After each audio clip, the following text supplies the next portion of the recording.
Okay, so you're here because you want to get right to the heart of things quickly and thoroughly. It's the idea. No fluff. Exactly. And today we're doing a deep dive into Maharana Pratap.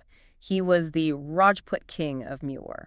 A really fascinating figure. We've got some great material detailing his life. Yeah, and our mission really is to pull out the most compelling parts, specifically his resistance against the massive Mughal Empire and, well, why people still talk about him today. It makes sense to start right at the beginning. Born 1540, Kumbhalgarh Fort in Rajasthan. Right.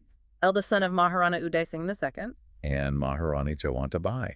And the sources suggest, even from a young age, he was known for being brave, having this strong sense of honor. You can all see how that sets the stage, can't you? Those early traits. They seem crucial for understanding what he did later. Definitely. Yeah. Because when he became the ruler after his father died, things got interesting. How so? Well, I mean, the big thing was his refusal to submit to the Mughals, wasn't it? Precisely. Unlike a lot of other Rajput leaders who eventually allied with Akbar or accepted vassalage. Pratap just wouldn't do it. He wouldn't. And that refusal, that became the central conflict of his entire life, really. It put Mewar in direct opposition to this incredibly powerful, expanding empire. And you have to remember the context. The Mughals were consolidating power across India. Mewar was a holdout, a significant one. So it wasn't just stubbornness. No, I think it was deeper. Yeah. It seems rooted in this idea of Mewar's sovereignty, a rejection of being a tributary state. It was about self-rule Mewar tradition. Which inevitably leads us to the most famous clash, the Battle of Haldigati in 1576. Ah, yes. Iconic. When you read about it, the odds just seem, well, overwhelming. Pratap's forces against Akbar's massive army led by Man Singh Avi. Who was himself a Rajput, which adds another layer. Right. The sources really emphasize the Mughal advantage, numbers, resources, artillery probably too. They do. But what stands out is Pratap's own bravery on the field and the fierce fight his soldiers put up. Even though technically it's considered a Mughal victory, right, because they held the field. Strategically, yes. But crucially, Pratap wasn't captured. He escaped. Which meant the fight wasn't over. Not by a long shot. And that detail about his horse, Chetak, being gravely wounded, saving Pratap's life, that had such an emotional, memorable element. It really does. It humanizes the conflict beyond just armies and politics, shows the loyalty, the personal cost involved. So what happened after Haldigati? He didn't just give up.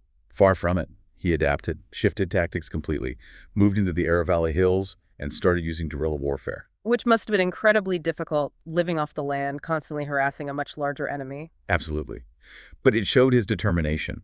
This wasn't just a temporary retreat. It was a strategic change to continue the resistance. And he even established a new capital, didn't he, at Chavan? Yes, that's significant. It wasn't just about hiding and fighting. It was about rebuilding, maintaining a center of power, however modest. A symbol that Mewar still stood, even without its main fortress, Chittorgarh, which remained under Mughal control.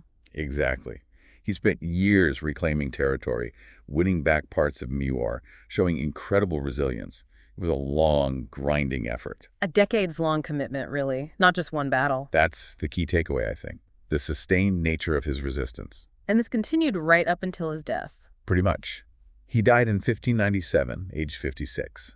Apparently from injuries sustained during a hunting accident, which is somewhat ironic given all the battles he survived. But his legacy was already cemented by then. Absolutely. He's remembered as this powerful symbol: courage, independence, patriotism, resistance against overwhelming power. And that's why his story endures. I believe so. The fact that he's still taught in Indian schools, that you see statues of him, hear songs and poems, it speaks volumes about his cultural impact. He embodies that spirit of defiance. So, wrapping this up, the core of Maharana Pratap's story is this unwavering refusal to yield to the Mughal Empire despite immense pressure and setbacks. And that steadfastness, that commitment to his idea of sovereignty, is why he remains such an inspirational figure. It really makes you think, doesn't it? Definitely. Maybe a final thought for our listeners. Consider what it means when a leader's principles run so deep, are held so fiercely, that they echo. Like, share, and subscribe.